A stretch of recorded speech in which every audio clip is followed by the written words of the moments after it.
Okay, today we're going to take a closer look at communism in China. This is kind of a important turning point in the history of the Cold War. As we had looked at previously, we know that President Truman had pushed forward with two important foreign policies in regard to communism. One was the policy of containment, his promise to stop the spread of communism throughout the world. And of course, the Truman Doctrine to aid any country financially or militarily if necessary to stop the spread of communism. So, as you see, China being the most populous country in the world, a country like that falling to communism is going to be a disaster for Truman's policy of containment.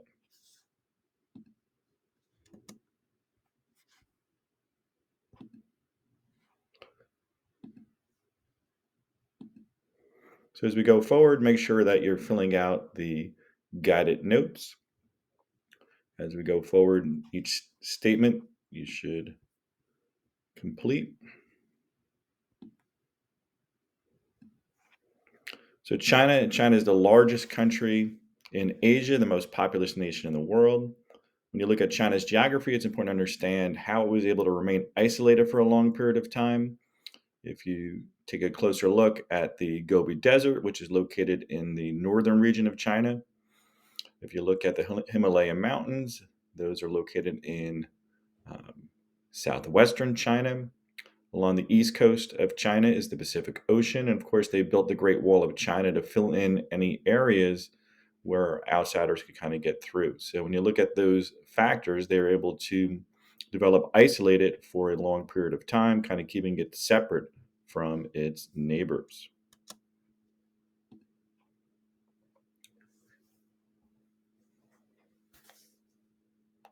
In China, for a long period of time, the nationalist government controlled and dominated in China. However, during the 1920s and 30s, Mao Zedong emerged as the leader of the new Communist Party. The nationalists tried to stop the spread of communism, and in 1934, Mao Zedong and 100,000 of his followers fled or were pushed out by nationalist forces. They had to march over what was amounting to be a 6,000-mile historic trek throughout China. To get a better understanding of 6,000 miles, that's the equivalency of walking from here in New Jersey to Los Angeles in California and back again. So it's basically going across the United States and back here to New Jersey. So that's pretty long. I'm not so sure any of us would want to trek across the United States by foot. And this is what happened to these 100,000 followers. As they were pushed through in this kind of relocation effort, of the 100,000 who were forced along the Long March, only about 8,000 survived. For the next several years, the communists and the nationalists battled for control. Look here, this is a map of the Long March. As you can see in China's geography too, they're going through uh, mountainous areas and arid regions and different conditions which were very difficult. So you can see the base in 1934 and where it was by 1935. Next, we'll look at the Civil War between China, which actually had a break in action in the middle of World War II. So in 1927, this kind of Chinese group under Mao Zedong emerged. By the early 1930s, we see that they had been forced on the Long March. They continued to fight and struggle for control in China. And then World War II broke out. The Japanese went into Manchuria and into China, and obviously they got distracted and kind of came together, nationalists and communists together, fighting against the Japanese. But the Chinese Civil War resumed after World War II. So the leader of the nationalists is Chiang Kai-shek. His home base is in southern China. The United States strongly supports the nationalists because they're anti-communist. His support begins to weaken because of inflation and a bad and flailing economy in China, corrupt leadership and poor morale in China. So as a result, Mao Zedong emerges. His base is in northern China. The Soviet Union strongly supports the Chinese communists. So we can kind of see the Cold War side by side there. The United States supporting one side, Soviet Union the other. Strong support due to promised land and reform for the peasants. Mao Zedong promised to be a man of the people. He was experienced, motivated. He used his guerrilla forces, even though they were outnumbered in many cases, to strike out against the Chinese nationalist military. Results of the Civil War. Communists finally win in 1949, and this is the first official failure of the policy of containment. Peasants were excited about the possibility of owning land. Mao Zedong declared the new People's Communist Republic of China. Chiang Kai-shek and the nationalists, they fled to the island of Taiwan. And this is where Taiwan is going to emerge kind of as a hotspot in the world in terms of foreign policy, as Taiwan is independent and the nationalist government located here. This is democratic. Nationalist United States supported the democratic nationalist government in exile on Taiwan, and obviously this bred resentment between the Chinese dating back to 1949. In fact, the United States did not officially recognize Communist China until the 1970s. Mao Zedong transforms China.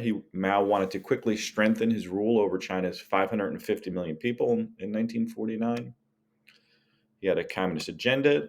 He wanted to reshape the economy. 80% of the people lived in rural areas, but only 10% controlled the land. Mao seized the land and killed over 1 million landlords who resisted, so he's basically wiping out opposition along the way. He divided the land among the peasants and created collective farms. Collective farms are owned by the government, and people collectively work on them. He came up with a 5-year plan. This is kind of modeled after Stalin's 5-year plan in the Soviet Union. In 1953, Mao set high production goals for industry, put a lot of pressure on people to deliver.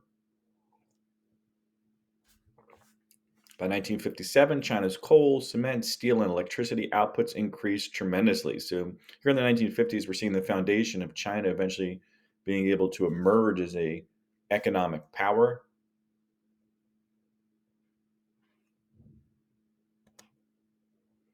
China promised a great leap forward. In 1958, Mao called for a larger set of collective farms called communes. There were 26,000 communes, each supported 25,000 people. You could do the math on that. It's an enormous endeavor with many millions of people working. The people in each commune ate in the same dining room, slept in the dorms, and raised their children in nurseries, so kind of a collective, true communist form. There was no incentive, however, to work because only the state profited from their labor, and this kind of ended up being a giant step backwards as people kind of realized that their hard work would not be rewarded, which often is one of the biggest issues surrounding the idea of communism, is the idea that people sometimes lose motivation. This is what a commune looked like, and you can kind of see, the large farmland, the areas in which they dined and lived together. On paper, it looks okay, but obviously in reality, it became more of a forced labor circumstance for many Chinese. You can see the large-scale farming identified there in the left corner. Large furnaces for industrialization. Spot for military training, as some people were obviously forced to work serve in the military. Local government units to kind of supervise things. Here's a Chinese worker. Mao's response to some of the failures. Mao stepped back from the government. Families could live in their own homes on the farms. They kind of separated some of the Chinese communist controls. Factory workers could compete for higher wages. So if you worked harder, you could get a higher wage. However, the Red Guards, a group of high school students, revolted and started what was called the Cultural Revolution here in China. And you can see some of the young Chinese there. Cultural Revolution, the goal was to establish a society with all peasants and workers were equal. Red Guards shut down the colleges and universities where these controversial ideas were coming from. Thousands were executed or imprisoned if they resisted. Farm production slowed so much that eventually the revolution was stopped. Mao Zedong died soon thereafter. You can see there some protest, young Chinese. And after Mao's death, Chinese Premier Zhou Enlai invited Americans to participate in a ping pong tournament, the first, I guess, gesture to kind of thaw some of the cold relations. By 1979, under the leadership of Deng Xiaoping, the United States and China began trading, and this is going to be a partnership. Even though we're not necessarily the most friendly of partners, we certainly do trade a lot with China. Deng Xiaoping set goals for production in agriculture, industry, defense, and science. These were called the four modernizations in China. Unfortunately, in China, they had one of the more, disturbing events in world history at Tiananmen Square. Deng's leadership exposed Chinese citizens to Western ideas, and they wanted more. A little sampling was not enough. In April 1989, 100,000 students occupied Tiananmen Square in a demand for democracy, which did not go over well with the communist government. They constructed the goddess of democracy. You can see the statue there. And then in a protest at one of the more famous events, the Chinese military was brought in to stop the positive democratic demonstrators there. And this Chinese, known as the Tank Man, stood in the way of the tanks which were going in and eventually opened fire on the protesters. Tanks and soldiers surrounded Tiananmen Square. Hundreds of students were killed and thousands were wounded. The sheer number of people who were killed, we don't necessarily have accurate numbers on that, but the world watched in horror. By 1989, we had cable across the country and across the world. The Tank Man became symbol of the democratic movement and of the Chinese oppression, the government of their citizens. And there's the photograph of the Tank Man, which was on the front pages of Time magazine and newspapers across the world. China today, very modern China. You can see there, very industrialized, looking very Americanish in terms of its structures, New York City-like skyline.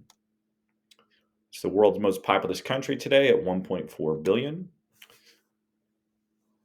One-party socialist republic, criticized for its human rights abuses. They even have the suppression of religion and ethnic minorities, censorship. Even the internet is censored. Mass surveillance remains in China. Protests remain in Hong Kong. Future political status of Taiwan is tense for all sides, including the United States, who is a strong ally of Taiwan and opposes Chinese aggression there.